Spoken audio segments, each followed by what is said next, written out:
നേരത്തെ പറഞ്ഞ വിക്സിൻ്റെ സ്ക്വയിൽ എന്ന് പറഞ്ഞ ഈ ഒരു സ്ലീപ്പിംഗ് പിൽസ് എന്ന് വേണമെങ്കിൽ പറയാം. ഇത് 100% ഒന്നും നാച്ചുറലാണ് എന്ന് നമുക്ക് പറയാൻ പറ്റില്ല. ഇതിൻ്റെ അകത്ത് ചെറിയ രീതിയിൽ ആർട്ടിഫിഷ്യൽ ആയിട്ടുള്ള കാര്യങ്ങൾ ചേർത്തിട്ടുണ്ട്.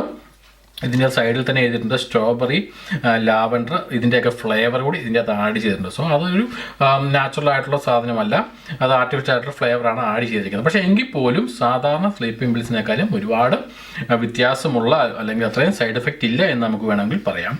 എന്താണ് ഇതിൻ്റെ ഏറ്റവും വലിയ പ്രത്യേകതകളിൽ ഒന്ന്, ഇത് വിക്സ് എന്ന് പറഞ്ഞ ബ്രാൻഡിൻ്റെയാണ്. സോ നമുക്ക് എല്ലാവർക്കും അറിയാം വിക്സ് ബ്രാൻഡിന് നമ്മളൊക്കെ കൊടുക്കുന്ന വിശ്വാസ്യത എത്രത്തോളം ഉണ്ടെന്നുള്ളത്. അപ്പോൾ ആ ബ്രാൻഡ് ഇറക്കുന്നത് കൊണ്ട് തന്നെ നമുക്ക് സാധാരണ ബ്രാൻഡിനേക്കാളും ഒരല്പം കൂടി വിശ്വാസ്യത ഉണ്ട് എന്ന് വേണമെങ്കിൽ നമുക്ക് പറയാൻ സാധിക്കും. പിന്നെ ഇതിൻ്റെ ഇൻഗ്രീഡിയൻ്റ് ബാക്കി ഡീറ്റെയിൽസ് കാര്യങ്ങളെല്ലാം ഇതിൻ്റെ അവിടെ കൊടുത്തിട്ടുണ്ട്. കുറേ നാച്ചുറൽ ആയിട്ടുള്ള ഇൻഗ്രീഡിയൻ്റ് ഉണ്ട്, അതല്ലാത്ത കുറച്ച് ഇൻഗ്രീഡിയൻ്റ് ഉണ്ട് താനും. പിന്നെ ഇതിൻ്റെ മറ്റൊരു കാര്യം എന്ന് പറഞ്ഞാൽ നമുക്ക് നേരത്തെ ഞാൻ പറഞ്ഞ പോലെ ഇത് മാനുഫാക്ചർ ചെയ്യുന്നതും